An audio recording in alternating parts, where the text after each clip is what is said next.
Hello, Internet. You're listening live to Fantasy Football Fiesta. I'm your host, Tarnell Mims. I got two co-hosts with me. Let's let them introduce themselves real quick.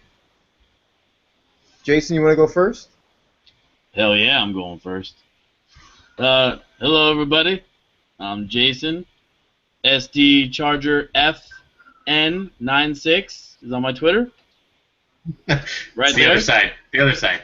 Don't forget that. And you can also follow us at Pound FF Fiesta. FantasyFootballFiesta.com. I'm talking to you live from the home of the 1-0 San Diego Chargers. Everybody, welcome. Let's have some fucking fun. Yeah, they all live in Jason's house. All right, and my other co-host there, Aaron. Hey, what's up, everybody? My name's Aaron Dion. You can find me at Twitter at @ABowlOfAaron. Use hashtag. You could use # if you want, but it's hashtag since we're now in this millennium. FFF Fiesta. That's how you can reach us. I'm the resident Bronco fan. Glad to see that Jason's enjoying first place. Hopefully it's short-lived and we don't have to hear about that shit much longer. Yeah. All right, yeah, that'll probably be short-lived. All right, and my hashtag is the same thing. The Twitter handle is ABO Alpha Supreme, and you can follow us along on fantasyfootballfiesta.com. You can follow us on our YouTube, which is Fantasy Football Fiesta. We'll also shortly be putting up a podcast of this, so you can take us anywhere you go and just listen to us, our sexy voices in your ear holes. You can do that at our website. And get started here. Let's do first this little celebratory shot. Celebratory shot. Start the Fiesta. That's right. Fiesta! Cheers to the Denver Broncos. Oh, yeah. Oh, crap. No, mine was Fireball. Oh, no. Mine was tequila straight from Mexico. That's the best kind of tequila. That's amazing. You get the worm in there? Oh, yeah. No, but... hey, if you're going to Fiesta, that's the legit way to do it. I'm like, damn. That's fire. All right. So I'd like to open up here with a little bit of booms and busts. Well, actually, no, forget booms and busts. They can wait. I want to get some top stories because some stuff happened over the weekend. Hell yeah, stuff happened. Week 1 happened. Finally, we're finally in the goddamn season. Oh, thank God. No more preview stuff. We're here. Football is happening. So, Thursday night, the opener was Gronktastic. Yeah, it was. Gronk was Gronk, went off, 3 touchdowns. Oh, it was so good. It felt so good. Felt especially good Antonio Brown did all right. Oh, yeah. That felt really nice. I was like, oh, it's a great second-round pickup. So he did amazing. Brady went Brady and said, fuck y'all, I don't give a shit about any cheating allegation you guys have. I'm going off. Gate this. This is my arm gate. So he went off. They call it touchdown gate. Who looked really. Brady is going to be pissed off for the whole season. Brady's going off the whole year. Just watch. Oh, no, yeah. He's pissed off. He's pissed. So expect this almost every game. That's there. 2 things that kind of happened. 2 people had their coming out parties. We had Amir Abdullah and Carlos Hyde. Those guys, I feel, are the new guard and running back, possibly. Amir's first touchdown, it made me feel like the Chargers were doomed because the dude made it look so... Anyone who grabbed him was smart because the dude made it look so easy. I'm telling you, the next coming to Barry Sanders. He just has those moves. He's whoa! Crowning this fool already. That's lofty, but I do agree with you that the hype was real. That guy looks legit. Go look at the jukes. You guys have to actually watch football. Trust me, that dude will be something special. Maybe Reggie Bush special, but not Barry Sanders special. No, well, not we'll Reggie. See. I mean, it remains to be. It remains to be seen, but I don't know if we're calling him the next Barry Sanders after one game against the Chargers. And he had 40 yards rushing and 70 yards receiving. It He wasn't will that be the good. closest thing we'll have to seeing something like Barry Sanders. We'll see. I mean, you called it first if it comes true. I'm not ready to call him quite that yet, but the dude is legit, for real. You drafted him and you're happy because that guy's going to be putting up points. Carlos Hyde, I was watching him. That dude was legit. The spin move was nice that he had in the game last night. He's able to do some cutback too. Yeah, so that was some good stuff. All right, maybe it was me. Maybe I wasn't paying attention enough in preseason. Where the fuck did Austin Safarian Jenkins come from? Who is that guy? I mean, I don't know. Maybe I'm lost, but that guy came out and he had a decent game, even though Jameis Winston didn't really start off great. That guy was good. So if you don't have him, if you did overlook the tight end for the Bucs, overlook no more, because pay attention, because I think that guy's going to be something nice in this league. Possibly, we'll see. It's one game, but we'll see. But that was pretty impressive. It was a name that was not on our radar, especially because we had determined that tight ends were in short supply, and there was a guy that was no one's radar and just had a good game. Well, I don't Mariota. know if Jason brought it up, but Jason actually, I don't know if he brought it up on the air here, but he was on Jason's radar just simply because. I do not remember hearing that on the show. I could be mistaken. Yeah, it may not have come up, but he was somebody that Jason had mentioned, just simply because he's a tight end for a rookie quarterback, so that's always kind of somebody to sniff around. But yeah, he blew the fuck up for sure. Okay.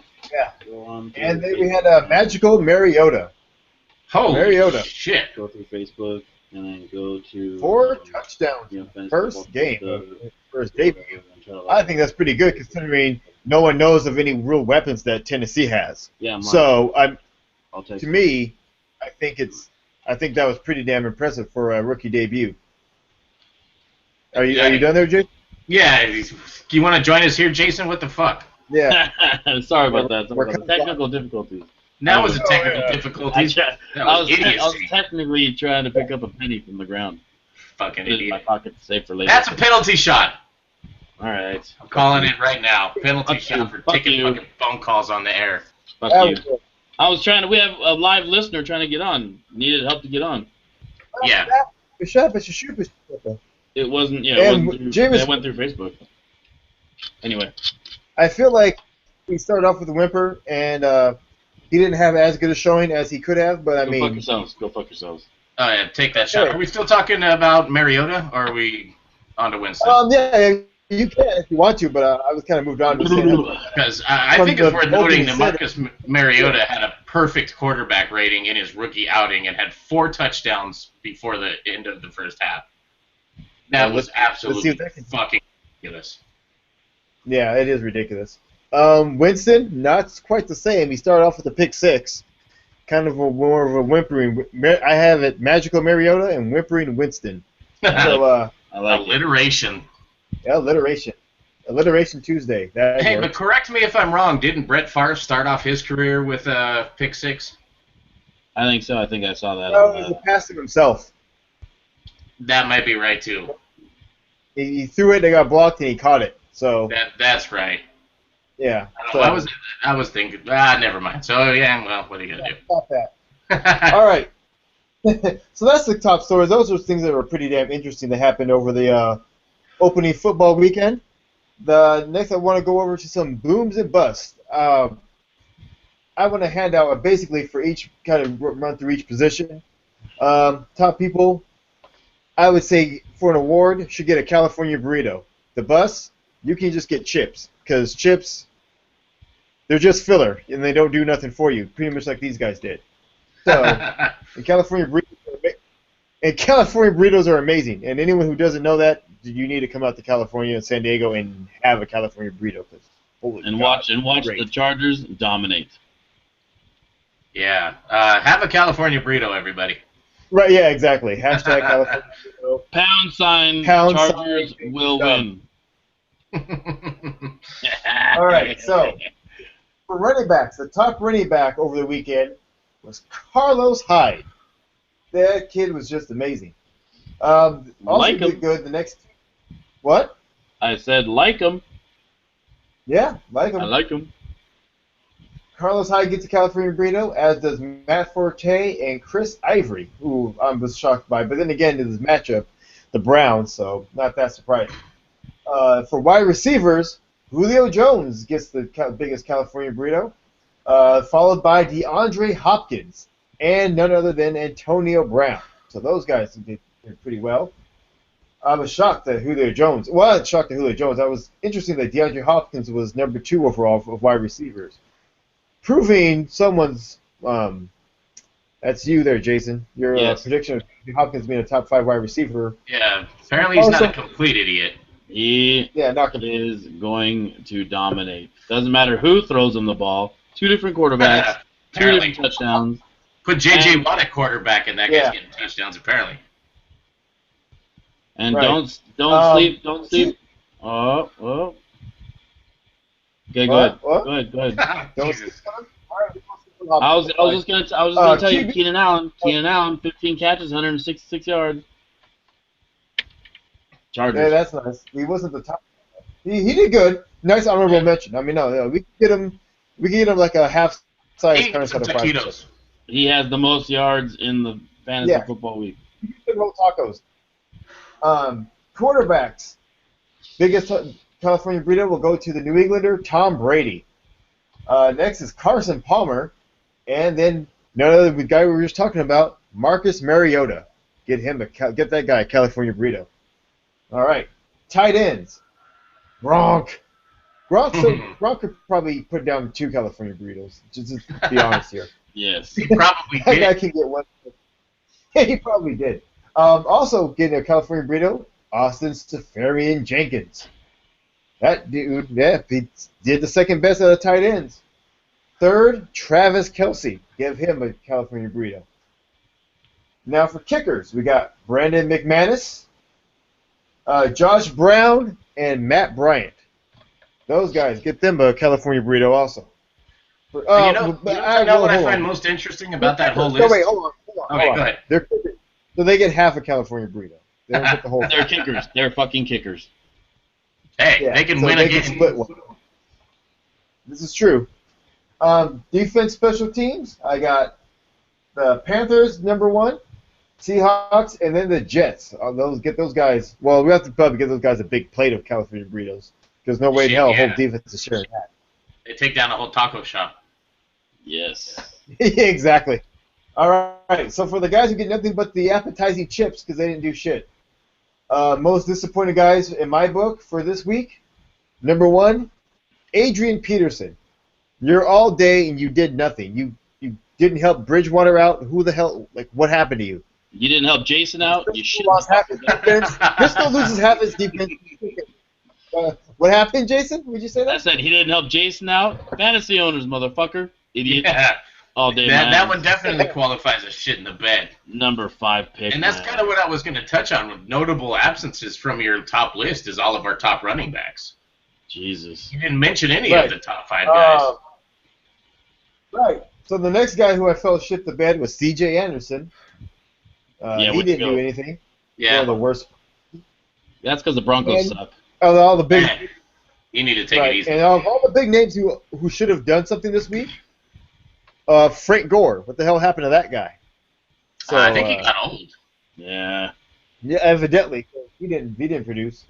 On the wide receiver set, also on the Colts, Andre Johnson didn't do shit. Old He as gets shit. chips. Mike The whole Wallace. damn team didn't do shit. Yeah, Mike Wallace. You get chips. You didn't do anything. Calvin Johnson. Where Shut were you, bruh? Down! Chips. Chargers shut him You're gonna down. get chips. He was here to get a California burrito. He's leaving with chips. He didn't do anything for me. Remember, Brandon quarterback. Flowers, Jason Verrett, cornerbacks. Shut him down. Go ahead. All right, Jason, really rubbing one out to this. Yeah. Quarterbacks who shit the bed. Joe Flacco did nothing. Peyton Manning, embarrassing. Brian Hoyer, you got pulled from the game, my dude. You get chips. You get 1 chip. You get the leftover chips from Flacco and Manning. That's what you get. You get nothing because you. Because you suck. he couldn't get the ball to Hopkins. Hopkins really didn't get most of his points till Mallett got in there. So, fuck Hoyer. Fuck him. Tight ends, I gotta smack my own. I gotta smack my tight end from Green Bay. Richard Rodgers, he didn't do much for me. I gotta give him some chips. Yeah, Ben but nobody's Watson ever heard of didn't that get any guy. chips. It's all right though, but there's not many guys, so I had to go with what was there. Ben Watson, he gets chips. I had to split between these two guys because they both did abysmal. Crockett Gilmore from the Ravens and Jacob Tammy on the Falcons. They both get chips. They both just there was Shit two horrible the bed. performances. I couldn't decide which one to give chips to and which one to leave out, but they both deserve no chips. Yeah, and I think you're going to run kicker into that side. in the tight end position a lot this year. Oh yeah, I will. I'll have to make decisions later on, but for now, 4 people get chips. Kickers, Sebastian Janikowski. Fuck are you doing? Matt Prater, you didn't perform well. Steven Gostkowski, you're supposed to be the dude. Fucking didn't perform. I mean, yeah, your team won. It didn't matter because you had Brady and Gronk doing their thing, but fuck you, kick more field goals. So there you go. Yeah, it's tough for a kicker to perform because you need to be on kind of that It mediocre is, team. but I mean, listen. I gotta hand them out. You know what I mean? I gotta hand them to Warren. I gotta hand Give out them discipline. out. So again. Spank He's a them. premier kicker. He didn't do anything, so fuck him. Defense, special teams, people who shit the bed who got like either negative points or 0. Number 1, Oakland Raiders. Oakland Raiders. Fuck Oakland Raiders. Fuck them. They're one of the most hated teams anyways, and they proved by being hated by not doing shit. So if you're going up against somebody who were stupid enough to draft the Raiders, feel happy because they helped you win probably. Bears, you didn't do anything. Fuck the Bears. Pack all day. Fuck Bears till the end of the time. They did shitty, clearly. Pound sign. That's right, Fuck fuck the the Bears. Hooray for mediocrity. Colts. That team did do bad this opening. God damn. Colts didn't show up. They got 0 points. They didn't do negative, but they got 0 points as far as NFL managed, typical NFL.com scoring goes. And so did the Bucks. Bucks got worked by Tennessee, 42-14, and they got 0 points. So That's because they're the Bucks. those teams just get a bunch of shitty ass chips, and that's all they get. They have to work their asses off to get an actual decent Fiesta meal there. No Fiesta for That's them. for booms or busts. What'd you say, Jason? I said no Fiesta for them. No, not Fiesta at all. I mean, come on. Listen, 0. It's bad. I mean, I know it's tough because someone's got to go off, but like I said, I gotta hand out the discipline, so you get chips. Sorry, you didn't do that. I think when it comes down to defenses, we need to look at the guys we expect to perform that won't. I expected jack shit out of Oakland and Tampa Bay, but well, here's the thing, though. Okay, expected jack shit, but getting trounced 33-13 by the Bengals is not acceptable. You should keep it close. Like you shouldn't get bounced 20 points. You shouldn't allow them that much. Same thing with who the hell is Tennessee? Who the hell? Like you literally. apparently they have the greatest rookie quarterback ever. Right, but you didn't know that prior. You expected the Bucks to have somebody like that was supposed to be a competitive matchup. Yeah, So, Tennessee. I was surprised Tampa by Bay. how that game went. So for that to be 42-14 blowout, it's like, you guys fucked up. Sorry, I can't give you guys a pass on that one. You should have did more than that. That's the way I look at that one. What about the Seattle Seahawks shitting the bed? But they That made points though. They score. From a defensive standpoint, from the actual NFL game, yeah, they fucked up and they let the Rams beat them. But I mean, They lost to the from a Rams. fantasy, yeah, they lost to the Rams. Yes, but I was telling you the Rams were coming up. Those games have been close to the past couple of weeks with the Seahawks and the Rams. I told you the Rams were coming up. So they came up. They got a win out of them. So Now, the best the Seahawks can do was do us. Now, But did the my Seahawks- point is, what's up? Do you have it in front of you? What the Seahawks NFL score was? I didn't have what their score was, but they were the top. They were the second highest defense / special teams. So you got to give a little bit of credit to that to Tyler Love, the Lockett guy from Seattle, because I'm pretty sure he had a run back, so that counts for them. Right. But yeah, it looked like they were in control for a minute, and then all of a sudden the Rams caught up, 31-31 overtime, field goal, 34-31. Rams win it. That's what it is. You know, as a defense, they're still good. I think they need to stop fucking around and pay Cam Chancellor. I don't know what they're bullshitting with that for. We could do a whole podcast on that by itself. Right. Hopefully they pause and don't sign him until after this Sunday. Why is that? They're going to be at Green Bay. Oh, no Cam Chancellor in that boat will be fine by me. Seattle's defense got 18 points. Yeah, so you can't call that shit. Yeah. That's a solid defense. Not defense, but as a team, or 21. losing. What's up? I just said as a team, losing to the Rams the first game of the year. Been in the Super Bowl 2 years in a row, they should have been. Good. But from a fantasy standpoint, which we're talking about, if you want to have just a straight football podcast, we can have those. Because go fuck yourself. They should have been. Right, give me 5 minutes. Give me 30 seconds. Go. Yeah, give myself the best 30 seconds of my life. But yeah, from a fantasy standpoint, Seattle still did good. So I mean, you can't really just knock them off. I had them. That team got a plate full of carne asada fries. I mean, California burritos. So. Oh, carne asada fries. That's a whole different category. Yeah, I think defenses need fries just because it'll probably be easier to fill them up rather than burritos. Very carb heavy.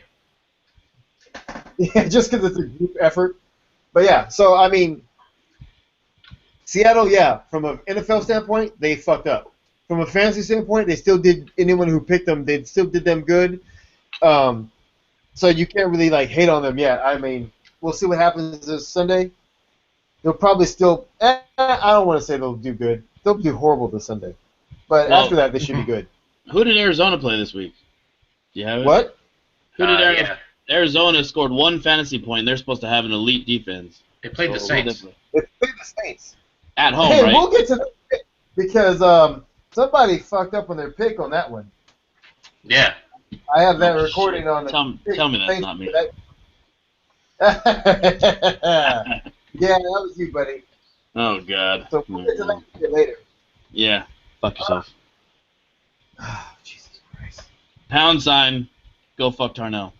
Pound sign, because we're still in 1996. Good year. Excellent year. Last year, the Chargers had a decent team. Go fuck yourself. Hey, wait, I don't know if it was 96, but... It was 94. Yeah, it was 94. I was giving him a little bit of a leeway. That's almost a shot. I think that's a shot right there. Yeah, because I'm like, I swore they went to they got year, puto. Yeah. I swore they got to the NFC Championship game against the Patriots after that. Even the AFC Championship. Oh, yeah. They've had some decent years. Because everyone was banged up. It was like everyone was fucking hobbling and they couldn't beat them. And, yeah. But they came close. All right, so next is the injury report. Some significant injuries. There was a lot of injuries going on, but let's do some significant ones that happened this week that we should talk about. Arizona, Andre Ellington's sidelined till about week 4. So that's if you've got Chris Johnson or anyone else on that squad that's a running back. You should go start them because Andre Ellington will be out for a few weeks. Terrell Suggs out for season. So we'll see who steps up and helps that used to be great defense out because Ravens aren't the same as they used to be now that Ed Reed, Haloti Nagata, Suggs is out. Ray Lewis retired. They're not exactly the same squad they used to be. That used to be feared for defense. So we'll see how that plays out. Next up, we have is Luke Carolina, who's week to week on the concussion status. Is Luke Colucci? Luke Kuechly. Oh, Kuechly. That's a penalty shot. I have one more shot. This is the last shot I have. It is, and that guy's a stud. Don't get his name wrong. That. Oh man, here goes some more tequila. and it looks like we lost Aaron. He should be coming up pretty soon. Oh man. Woo! Man, that tequila is something nice. There you are. All right. And then the next one we have is Des Bryant, possible Week 8 return. So Woo! all you people who chose him, have fun with that. Pick up Terrence Um, Williams. Pick up Terrence yep. Williams. Cole Beasley also, because Yep. I'm sure they'll fire to him. They'll have to do whatever they can. I heard they're also going to run a two tight end set, so look for that. T.Y. Hilton, he's questionable, but he should be playing. Questionable usually means you're going. Let's see here. Who else is there?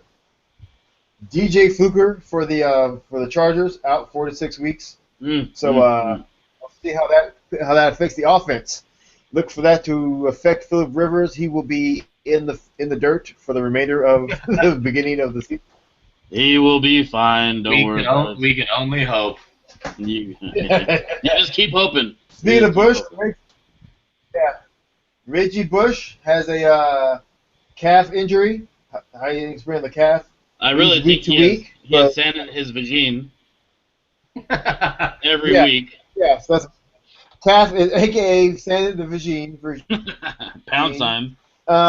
which means just more feeding Carlos Hyde. Carlos Hyde should be happy that Bush isn't going to go there And take Jason is happy too. Feed him. Well, that's what I mean.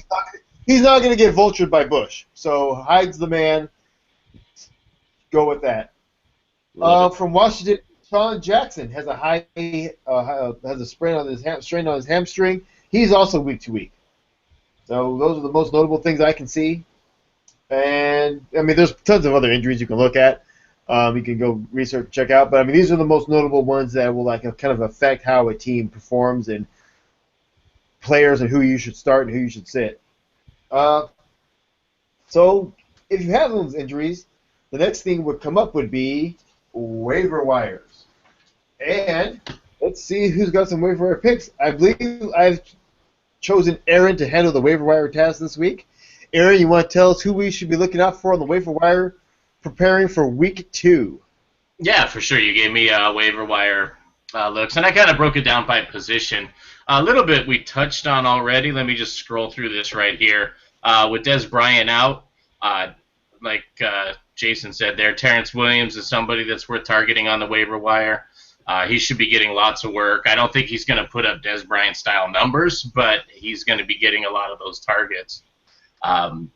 Just based on the injuries there. I'm not sure who else here is really based on injuries. We already touched on tight end Austin Seferian-Jenkins. I mean, he's kind of an unknown. He put up one phenomenal game. I don't really have any reason to suspect that that's going to really taper off much. I think he's going to end up being kind of a favorite target for that rookie quarterback there. But just kind of going back and breaking it down by position, a couple notables that jumped out. I mean, we already touched on Carson Palmer. Carson Palmer got a carne asada burrito tonight. So if that guy's in your waiver wire, that's somebody definitely worth targeting. If for some reason Marcus Mariota is still on waivers, that's definitely somebody to look at. We don't know how he's going to do going forward. It's only one game, but he's at least worth stashing. And I know Jason brought him up a week or two ago, but the quarterback out of Buffalo, Tyrod Taylor, he put up some pretty good numbers. And if he's still in the waiver wire and you're hurting at quarterback, your quarterback shit the bed or you're looking for somebody, that's somebody to look at. Over at the running back position, in the Thursday night game, Patriots, Dion Lewis. He had 19 touches for 120 yards. There's no real feature running back in New England. Now, the Patriots are notable for just fucking hating your fantasy team. So there's no telling if that's going to continue. You got LeGarrette Blount that's going to be coming back into the mix. But that's somebody worth looking at. With the injury in Arizona, David Johnson is somebody worth looking at. Chris Johnson is technically the number one there now, but I think David Johnson is probably the one that's going to be worth looking at. Running back also, Bishop Sankey. If for some reason he really shouldn't be available, he should have been gone around 8 or 9, but if he's there, that guy put up some huge numbers, so he's worth looking at. And Denver Broncos, Ronnie Hillman, he split carries with C.J. Anderson. They both had 12 touches. Ronnie Hillman put up some points. He's definitely worth looking at. C.J. did go out with a toe injury, so I don't know how much that really affects it, but that guy's worth looking at. He's got 9 left. Yeah, we'll see. Over at the wide receiver position, somebody that I hate extra deeply this year is Stevie Johnson. Say it again, brother. No, you only get one. Uh, Aliens. David but Johnson. that guy was a pretty phenomenal receiver over on the Bills, and he now looks to be a really solid receiver in the mix on what looks to be a pretty damn good team. So as much as I hate to say it, Stevie Johnson's worth looking at. Another one that we talked about a little bit last week, and Tarnell told me wasn't worth worrying about, was James Jones. That guy just showed up scoring touchdowns. He didn't have a whole lot of targets. He didn't have a whole lot of yards, but he got 2 touchdowns. So he's looking to be a target that Aaron Rodgers is looking at least towards the red zone. So that guy's worth looking at. And somebody I've been high on, I don't know if I brought him up on the podcast here, but Brandon Coleman for the Saints. He's a wide receiver. He's a rookie. He was pretty much a stud in their training camp. They called him the MVP at training camp. He's like 6'5". He's big. He's strong. He's fast. He had a touchdown. He didn't have a ton of targets, but he brought him in. A lot of people are worried about his hands. Like, he's not really a soft hands kind of guy, but I know the Saints are looking for targets when it comes towards the red zone. So, they're looking to replace Jimmy Graham, so that's somebody worth looking at. Moving over to the tight end position, we already mentioned Tyler Eifert. He's probably not available. I'd be surprised if he's available in your league, but if he's there, snatch him up because that guy's looking to get work. Over on the defense, a couple defenses that may be on your free agent list are the Denver Broncos. I've been high on them. I put them on both of my fantasy teams because I think they're going to be phenomenal. But a lot of people are overlooking them. You had a pick 6 out of that team. You had several sacks, several almost sacks. And I don't know how much weight to put on it, but in defensive side of the ball, 49ers. They put up a hell of a performance. They were just swarming like mad. They completely shut down Adrian Peterson. They sacked the shit out of Teddy Bridgewater. Basically cost me the game. So those are a couple defenses, the Broncos and the 49ers. Over on the kicker, basically who cares? You can draft pretty much any kicker. I'm high on McManus because he's got a hell of a leg and he's kicking in Denver. So if you need a kicker and McManus is on your waiver wire, I'd say go for him. But those are the guys I target on the waiver wire this week if you're looking to make changes. A couple things I wanted to note that I would avoid, and this is something that especially early on, it's easy to start to get a little bit crazy and start making some rash decisions. A couple guys that had good games that I would avoid. Marcel Reese on the Raiders. He had some garbage time points. He put up a lot of points, but I don't know that I would look for any consistency out of that guy, so that's a guy I would avoid. And Benjamin Cunningham on the Rams. He put up a hell of a game, but he's really only in because of an injury, so I think I would kind of avoid him too. So, if you're just looking at who scored a bunch of points and you're looking to grab guys that scored points, those are 2 guys that I would be pretty wary of. But that basically does it for the waiver wire. I'm sure there's more, but those are the guys that I would look at. And moving forward, see what happens. All right. That's good stuff there, Aaron. Thanks for that. All the people who need waiver wire help, this is that guy. All right. So, got a nice little, now it's week 1, and then we got the season started. It's actual fantasy talk. Stuff counts. Your team may or may not have performed like you like it. So the question now for this week in our weekly segment that I like to keep up called As It Stands Today. So as it stands today in the league in week 1, what do you do? Do you trade? Do you start trades now? Do you go hunt the waiver wire and start dismantling team? Or you just sit tight, let the first few weeks play themselves out to see some trends, and build your team after that? And also, after we dive into those questions of what do you do with your team post week 1, we'll go and talk a little bit of trade etiquette and what you do and how do you not get boned in the trade and how to not be the asshole that tries to do the something for nothing trades, do value for value, because that's what it's all about. So the question I have here is, let's go to you, Jason, because you haven't said much in a while. Yeah. How do you feel about right now, week 1? Let's say your team didn't do that well. do you start trading for people? Do you hit the waiver wire, or you just kind of sit tight? What's your philosophy there? I definitely sit back on the trades. I don't do any trades yet. I wait, a couple weeks. There's always, you draft maybe 4 running backs. Can you trade one of these running backs to be pretty good? You probably could, but I'd wait maybe 2 or 3 weeks and then trade them off from there. Also, waiver wire, that's tough, man. If you have injuries, obviously, you go out and you grab some on the waiver wire.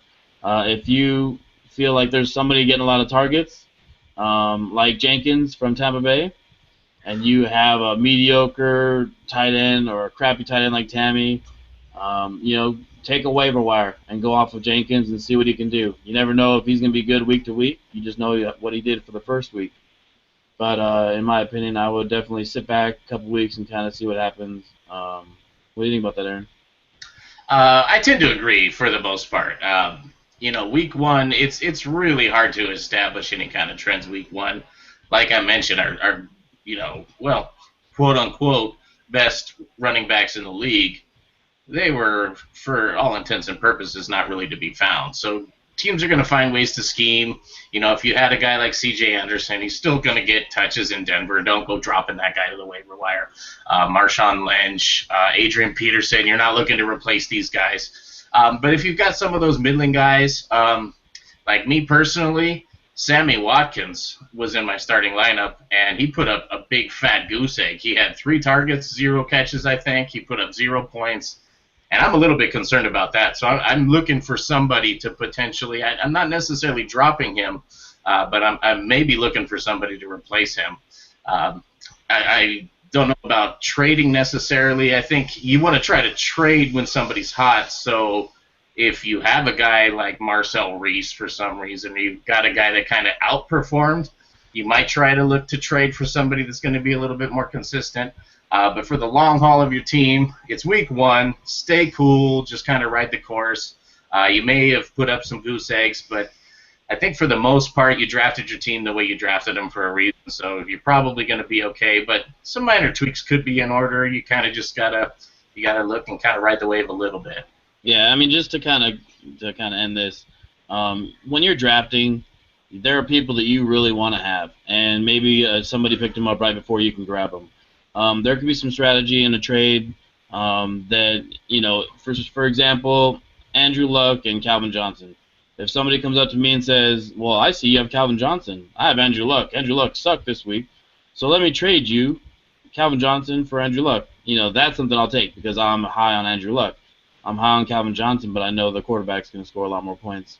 So it depends on who you have, who you think was going to be hot on your list before. If you want to get them on your team because you think in the future they're going to be good, and if you can get a steal because of a couple bad weeks, then I'd say go for it. But I would wait for the trades to come to you instead of you just thinking of 3 or 4 different trades.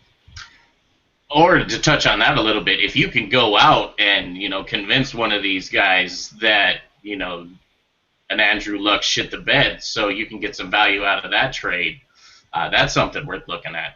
You're always wanting to increase the value of your team in the long haul. Don't look short run because the season's a marathon. It's not a sprint. These guys that didn't have the greatest performances they're going to do okay in the long run.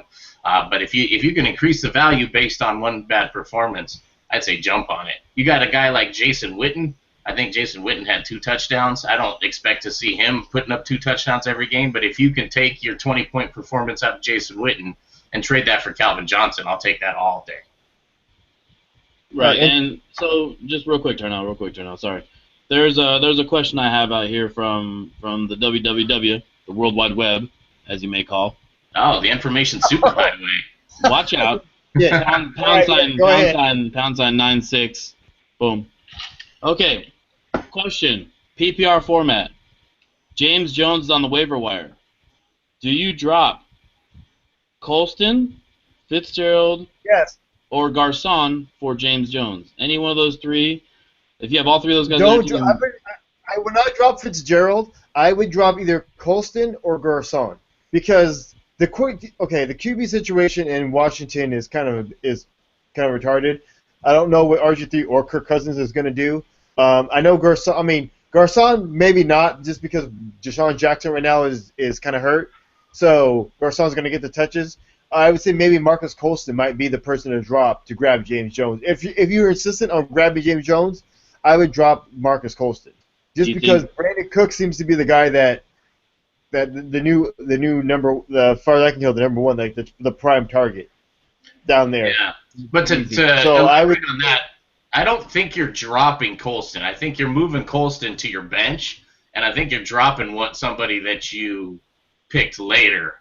You know, I don't know that I wouldn't send Colston to the free agent market for that guy, but I would drop one of my late round picks for him. No, that's not the question. Well, I'm just asking the question as posed. I'm just asking the question as it was posed. Right. I don't know what else is on his team. I don't. That's have like a shitty running back. The question is Colston, Fitzgerald, or Garcon? Yeah, and I'd agree with Tarnell. I would say, given that, Garcon would be the guy I would look to replace, but I'm not dropping any of those guys to waivers. I'm dropping them to my bench maybe and seeing how it shakes out. Right, and that's my philosophy on this whole thing is when it comes as far as like trades, is the problem is I'm giving somebody a value for my team to somebody I'm going to face later, and I like holding on to my guys only to be stingy and to keep them out of somebody else's hands. Not so much that I don't want to build my team up, but if I'm going to give you a decent player and knowing I'm going to have to face you twice at least, you know, maybe once, maybe twice, depending you know, how big the league is, and I'm going to give you a Calvin Johnson, a Mariota, or whoever, and you're going to now battle that good player against me that I gave you even though I had him, I have to almost hope that my team is damn near complete and unstoppable, except for that one spot, that one, not even like the position, but just that one spot on the starting roster to justify giving somebody away. I typically don't work with trades. I usually just waiver wire and drop whoever's not performing for me, but whether it be week 1 or week 9. But I mean, in this situation, between those, I look at Colston or Garcon just because. I mean, the thing is, I'm not a Garcon fan. You know, you are, or you're not. I'm not a Garcon fan. I've never been a Garcon fan. Yeah. See, my thing is the problem with Colston is that he's on the Saints, and Breeze really likes to spread the ball around, as does Rodgers too. So who knows what James Jones would do? But if you really want to pick up Jones, I don't know which one to. I wouldn't get rid of Fitzgerald. I don't know. Maybe I'm just looking back in the rearview mirror, but. I would say Colston might be the guy to let go, or Garcon. And the moment Deshaun Jackson gets healthy, I don't think Garcon is going to get as many touches, especially if they're going to be. I feel like they're more run first, and they work more with Alfred Morris because their quarterback situation is total shit. I mean, they've got meh and meh. So I mean, they don't have anything great there. Oh, they got a bunch of tortilla chip motherfuckers at quarterback. They don't got California burrito dudes at quarterback. Let's put it that way. Right now, I got one more question for you. One more question, real quick. All right, let's do it. This is it. From #, Chris Tat.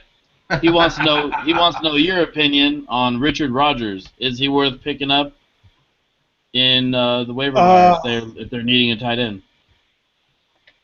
If you need a tight end, and that's the thing. It's so hard to say because the Packers, my beloved Packers, are another team kind of like the Saints. We spread the ball around so much. It's hard to say that Richard, whether or not he's worth it. I just know he didn't have the showing this week. That doesn't mean he won't be the man next week or 2 weeks or 3 weeks or consistently. I know this feels like kind of a non-answer, but I mean he'll get his touches. Yeah, he'll get his touches. Rodgers will target him. If you really have someone that really like shit the bed. Yeah, he'll throw to Rodgers. I mean, he'll be a guy. If you're in the PPR league, you know, production counts. It's not just about touchdowns. I would say yes. I mean, I don't know who Chris has right now at tight end, but I would say Richard Rodgers will be someone to look at. I'm sure Rodgers to Rodgers is a connection that we'll hear throughout the season.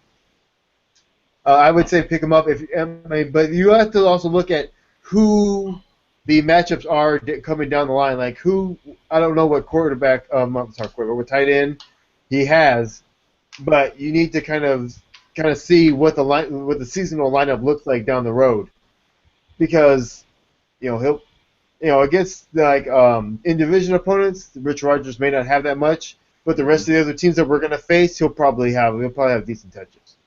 So I would say he's someone he will be someone to look at because they don't have much else at tight end. They have a lot, but at tight end they don't. Richard Rogers right now is the guy. Yeah, and I kind of want to jump in a little bit on that. Let's kind of be real with how we're dealing with our fantasy teams. These are not necessarily guys that you're putting into your fantasy lineup immediately, but I would say that guy's definitely a guy that's worth grabbing and stashing. Put him on your bench, right, and just kind of wait and see how that develops because there's no telling. Right. Richard Rogers is the guy I wouldn't want to leave on the waiver wire and have somebody else grab. Mm-hmm. If no other reason, just grab him so no one else does. Yeah, and that's what you're looking for with these waiver wire picks. If we're talking who do you start, that's a conversation, but who do you grab off of waivers? I mean, if that guy's there, grab him and stash him and just kind of see what happens. If you got the room in your lineup and you got guys there that aren't really performing, grab him and stash him and see how it plays out. And, a couple, 3 weeks down the road, there's always these guys that break out halfway through the season. And that's really what we're looking for. So, grab them, stash them, wait and see. Play your starting tight end. You drafted a starting tight end already, but wait and see what happens with him because 6 weeks down the road, that guy could be putting up some major points. And those are the guys that make the difference between winning the Super Bowl in your league and not. Right. All right. So what about some trade etiquette here? When someone does want to trade, what are we doing for? Are we going position for position? Are we doing I feel position for position is kind of weird, but like, what are we doing for? Like, is a running back 1 worth an RB2 and a W or a wide receiver 2? What do you guys think is quality trade for trade? Give us examples of like quality trade for trade, because there's a lot of people out here that I hear from a coworker or two, people wanting trades, and there's always something for nothing trades. People want Calvin Johnson for like, the 4th string guy on the Raiders. It's craziness. So what would be a quality ethical trade that you could propose to better your team? And we'll give you guys that. What's some trade rules there?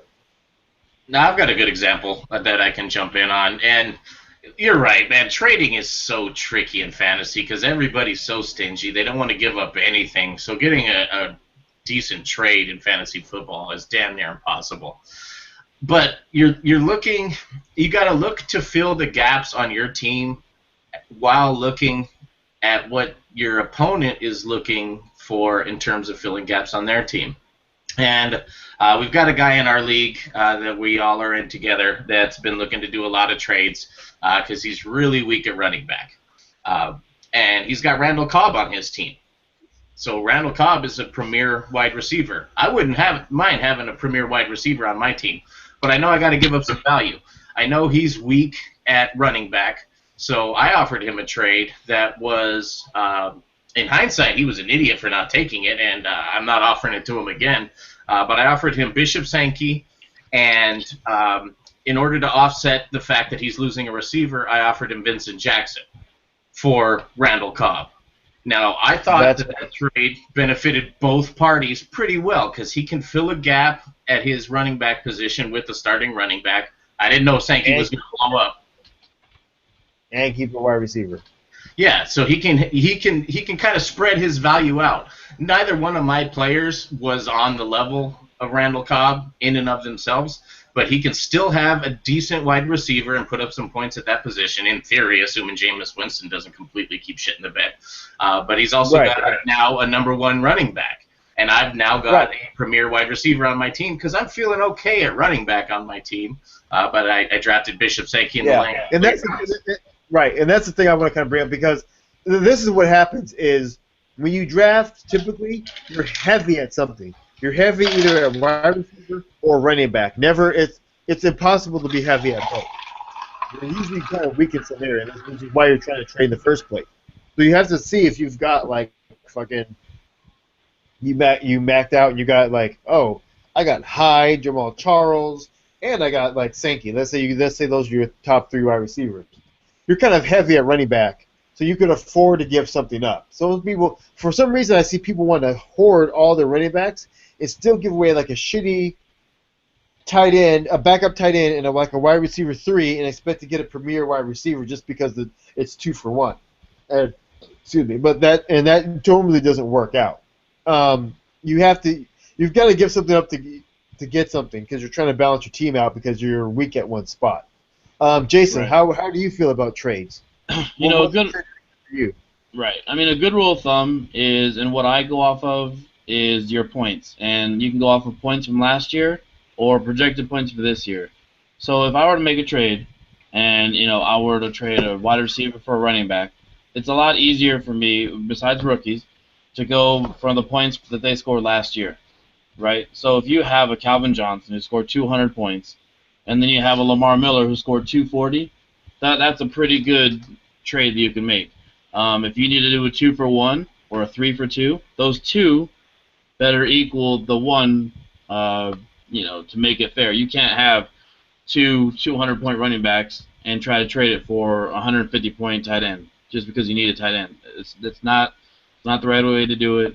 I understand teams are heavy in certain positions. They want to unload it, and they'd rather unload it in a trade rather than the waiver wire. But the points have to match up.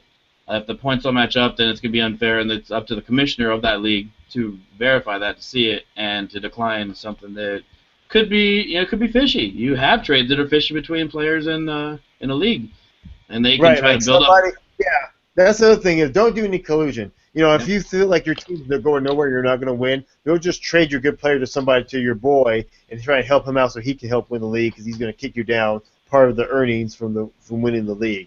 Like, don't do that bullshit either. That'll get you kicked out of a league real fast. Yeah, don't conspire. Go fuck yourself. Conspire to try and win, just to help somebody else out. And just because you feel like, oh, well, my team's already, I'm 2-7, there's no way I'm making the playoffs, so let me just get off the two good premier guys I have. Don't do that shit either. That's not cool. It's supposed to be fun and competitive. Yeah, not everybody can win, so someone's going to be on top, someone's going to be on the bottom. You don't break down your team just to help somebody else who's in the middle of the road get over it so they can try and win the Super Bowl and kick you down some money from the winning the Super Bowl. Don't do that shit because that's not cool. Nobody likes it. Right. So, Tarnell, what do you think about trading a rookie for a proven vet? So, let's just use my Melvin Gordon. Oh. And you use Melvin Gordon in a trade for, let's say, Chris Ivory. Okay? Chris Ivory's proven. Chris Ivory makes points. Right, but I find the position for position trade, I would almost that's weird to me, to a degree. Why is that? Running back is kind of weird, because typically you're trading because you need something. So if you're giving up Melvin Gordon, you're not making Melvin Gordon for Ivory. You're giving up Melvin Gordon because you need a tight end or a wide receiver or a kicker or some shit. You want me to, okay. Or you somebody's be for a backup for a buy. So if somebody was trading position for position, my spidey sense is going off, and I'm throwing up, and I'm now suspicious of that trade. Cause now that's when I start looking at, okay, this is fucking collusion. Like, why would you trade back for back? You already got it back. Like, why would you do that? Well, that's the way I look at it. Let me jump in on that. In the instance of a rookie for a proven guy, you're not only trading position for position, but you're trading kind of a known value for higher risk. So that starts to make a little bit more sense than, say, like a Chris Ivory for an Ingram on the Saints. Because those guys, you both know about what they're going to do, so it doesn't make much sense. But Melvin Gordon's kind of an unknown. He could be, he could be a phenomenal back.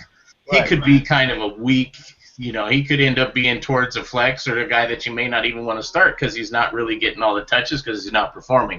So if you're looking to make that trade, I think that one in particular makes more sense just simply because you've got a guy that's willing to take a little bit more risk on an unknown quantity versus a guy he's not going to put up 25 points very often, if ever. But Melvin Gordon, who knows? Melvin Gordon could be the next Adrian Peterson, and he could just be blowing shit out the door. Chris Ivory is not going to be that guy week to week, so you're kind of unloading a maybe for a guy you can store in your flex that's going to score you, 8, 10, 12 points fairly consistently and maybe have a couple touchdown games every once in a while. That starts to make a little bit more sense. So if you're willing to take a little bit more risk and take on a rookie, I think that makes sense. Or if you're in a position where you don't really have a good flex, but you got a guy you don't know anything about, go ahead and solidify your flex. Take a guy like Chris Ivory. He's going to get the touches, and he's going to get a solid amount of points, but he's not going to be, an elite running back in this league ever. Right. And I kind of disagree with you guys. I think, especially Tarnell, I think that if you're high on people in the draft, pre-draft, you're doing mock drafts, you're high on certain players, and you didn't get them for whatever reason. Here's another example. I'll still stick with Melvin Gordon because he's my rookie, and we're going to talk about Frank Gore. So if somebody offers me Frank Gore for Melvin Gordon, okay, there's several reasons why I take this trade, right? I want Melvin Gordon. So the other person has Melvin Gordon, and I have Frank Gore, and they want to trade. I want Melvin Gordon because he's young. Frank Gore's hitting 30 years old, over 30 years old. It's position for position, but I feel that the risk is worth it in this case because of his youth, because of his potential, and so I would definitely 100% take that trade, and other ones like that. If it's if it's position for position, then I don't think it's anything with collusion or your spice senses come up. I think that it could be a good trade, just depending on if that person wants a Frank Gore for whatever reason, and I want Melvin Gordon. So it could go either way. Well, okay, I get.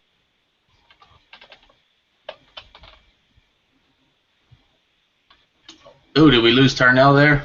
Yeah. I get that. I can see what you really want, but if I don't know. Yeah, I don't know. I'm always iffy with the trades because I'm stingy and I don't want to give my stuff up. So it's like I'm a waiver wire hog. That's where I build my team up. Is waiver wire.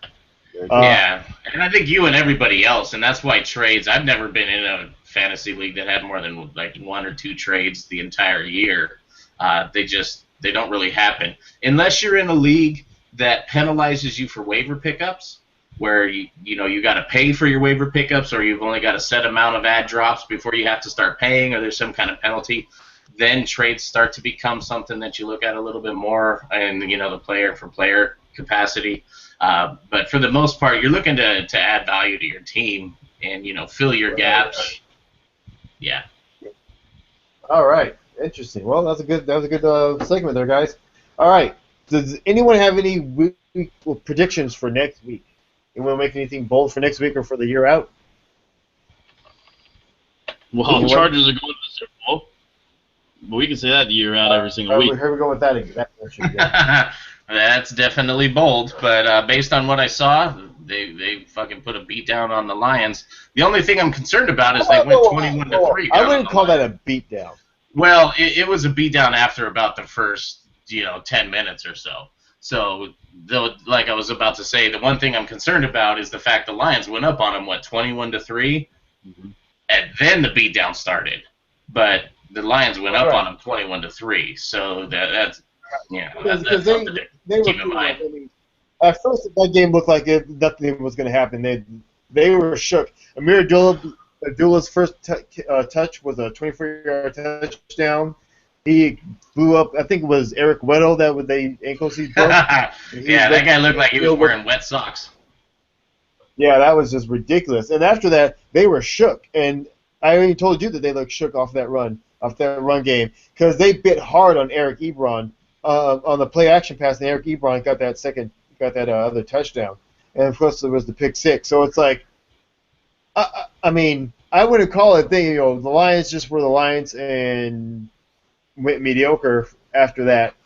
And basically San Diego came back and had a wonderful comeback. But I wouldn't necessarily call it a beatdown because fucked up in the beginning and let them get up on you. Fair enough. That was exactly it. But I was never worried. I mean, I know my team.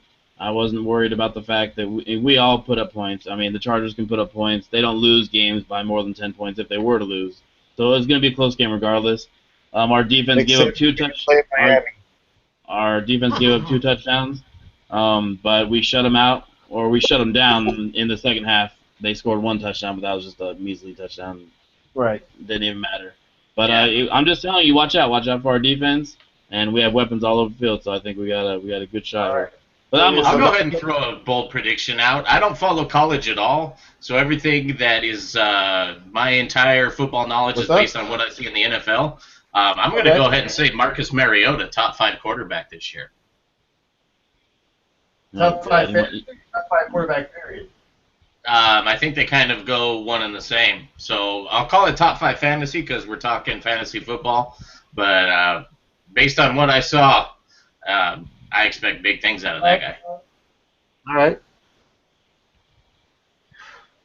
I think Antonio Brown is going to return a touchdown and catch a touchdown against San Francisco next week. All right. Return and catch. DD.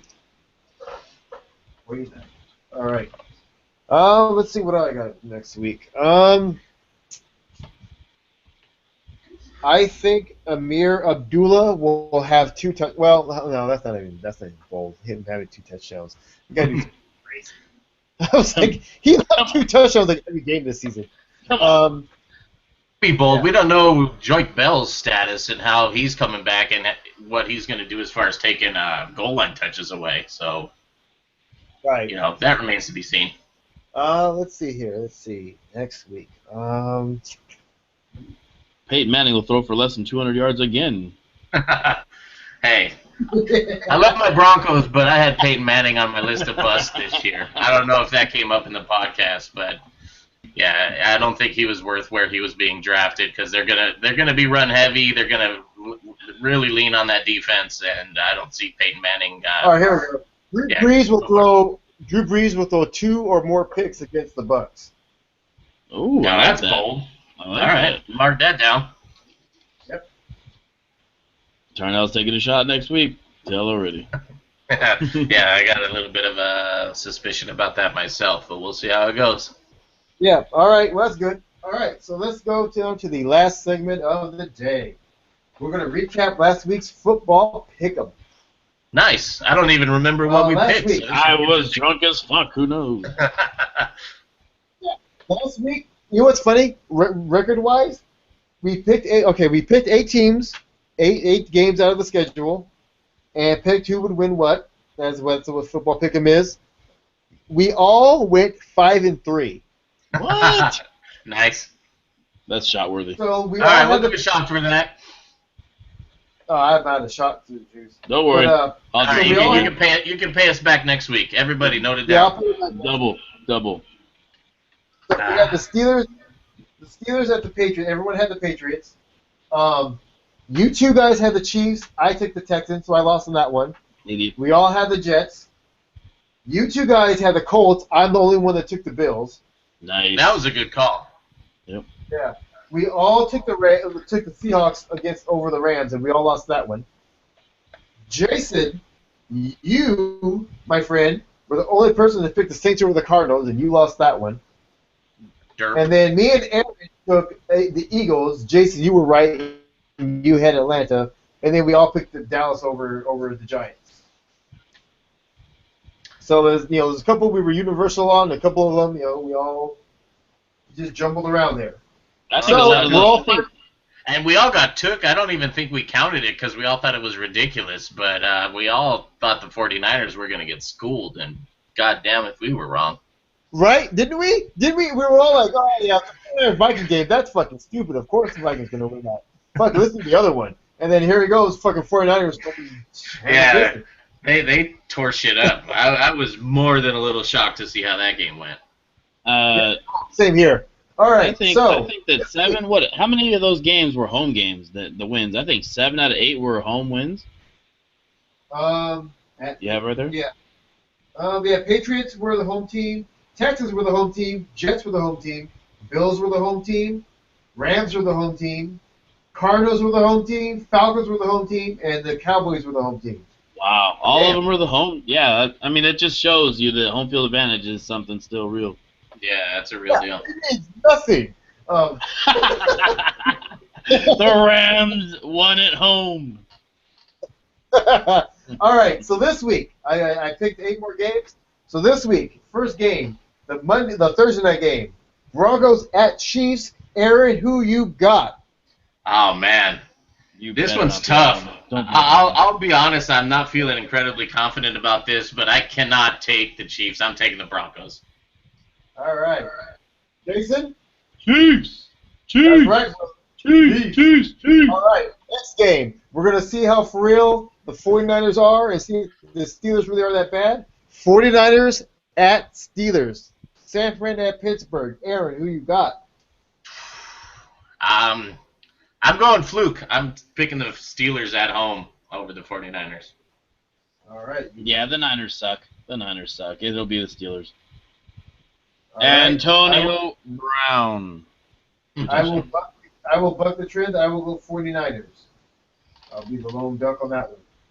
All right, Bucks at Saints. Saints are going to win by 30 points. Aaron? Yeah, I got to say, based on the beatdown that the Titans put on them, I got to take the Saints on that one. I'll take the Saints too. I still think Drew Brees will have 2 picks, but the Saints will still win because the Bucks are horrible. All right. Patriots at Bills. Ooh. You pick first on this one. Carnell, you need to pick first. I'm picking the Bills.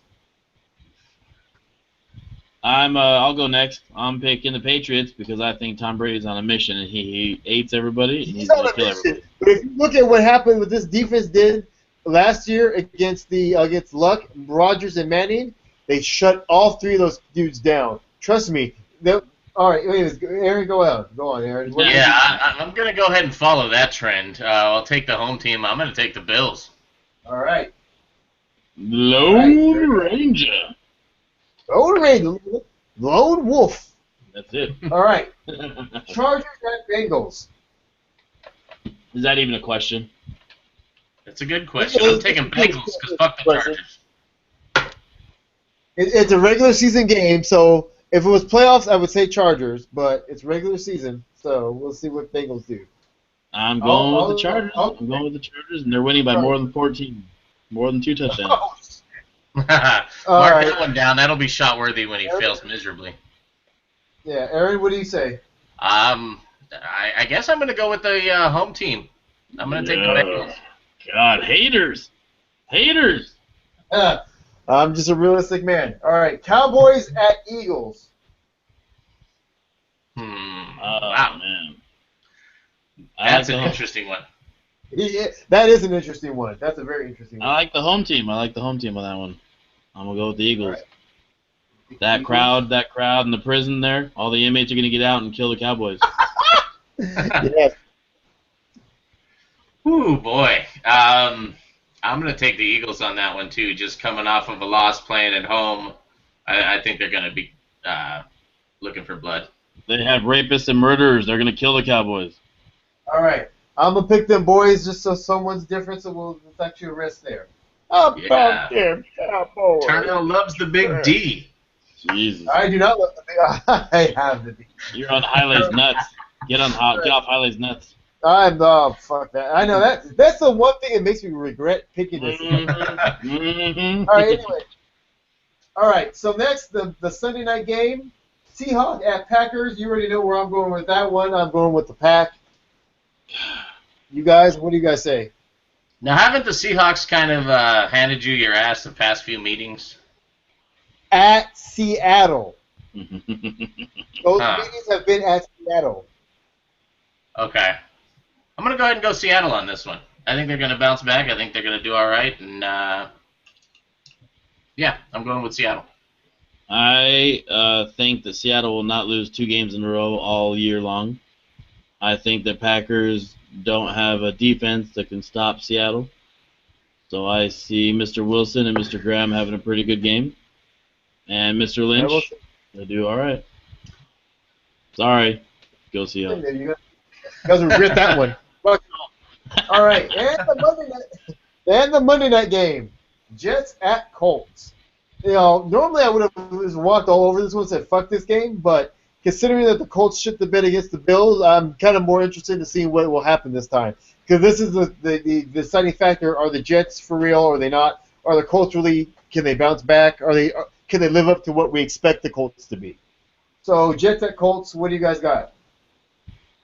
I'll go first. I think the Colts are going to win this game, and I think Andrew Luck is going to have a huge game against the Jets. I'm going to go ahead and go Colts as well. Like you said, the Bills' defense is often overlooked, but they are pretty fucking phenomenal. And I don't see the Jets being able to be on that level. So I'm gonna take the Colts. Yeah, I'm going Colts too. And this is the universal one for me. So for us, that one, Colts got that one. Oh yeah. Also, speaking of Andrew Luck, of points of QBs, he got the 11th most points this weekend. How about that first overall pick? Yeah, someone might have reached on that one. That was 3 leagues that we went over. 3 leagues, he was the top 1 or 2 pick. Right. Jeez. Yeah. Number 1 in 2 of them, and second on the third one. Insane. Meanwhile, just to throw it out there, in our league that we're all in, Marcus Mariota, I believe, was maybe the second to last pick in the entire draft, and outscored Andrew Luck during that game. So that just goes to show that quarterbacks, they're not worth an early draft pick. That was crazy. You never know. Yeah, it's nuts. All right. Well, that seems to wrap it up for today. That was pretty good. Forgot to do this, so we'll do this right now at the end. A little sponsorship love to DraftKings. DraftKings, everybody. Let me get it back here. Sorry about that. Fantasy sports fans are winning huge cash prizes every day at DraftKings.com, America's favorite place to play daily fantasy sports. Daily fantasy means no season-long commitments. Play whenever you want. Just pick your sport and draft your team. It's like new season every time you play, so you're never stuck with the same players. Over $1 billion will be won at DraftKings.com this year, and you could be next to win big. Go to DraftKings.com now and enter promo code Fiesta to play for free. That's Fiesta for entry now at DraftKings.com. Also, if you want to hook us up with some beer money and get me some actual alcohol to actually take shots with, Please you can go to Fantasy Football. Yeah, seriously, guys, hook us up. FantasyFootballFiesta.com. Go to support and drop a few little coins in there. That will help us bring you more great fantasy football and Fiesta content. Also on our YouTube page is also, if you go to the just Fantasy Football Fiesta on YouTube, and we also have a little support link on our YouTube page where you can drop $1, $5, or however many dollars you want, and hook us up, and we'll bring you better stuff, more better stuff, and bring you drunker, better fantasy football Fiesta goodness. And share and subscribe. That's one good way to support the podcast too. Just share the podcast, subscribe on YouTube, follow us. That's awesome. Subscribe to our RSS feed, and just love us. Also on our website is the Amazon link, where if you're going to shop on Amazon, just go through our link. You don't got to give us anything, really. You just shop through our Amazon link and buy all your wholesome goodness that you want for your house there. And, we might get a little bit of a kickback, a little bit of change there. So, that'll be that, just a little bit. And, that's how you can support us. So, that's it. That's all you got for this week. Week 2 is coming up. Everybody should get pumped. Go to your waiver wire. Reject stupid-ass trades. That's what we got for this week. We're going to go out. I'm going to put this together. We're going to get it set up so we can have just a pure audio version for the podcast ready. Then I'm going to go sleep. Everyone else, have a good week. Enjoy football on Thursday, Sunday, and Monday.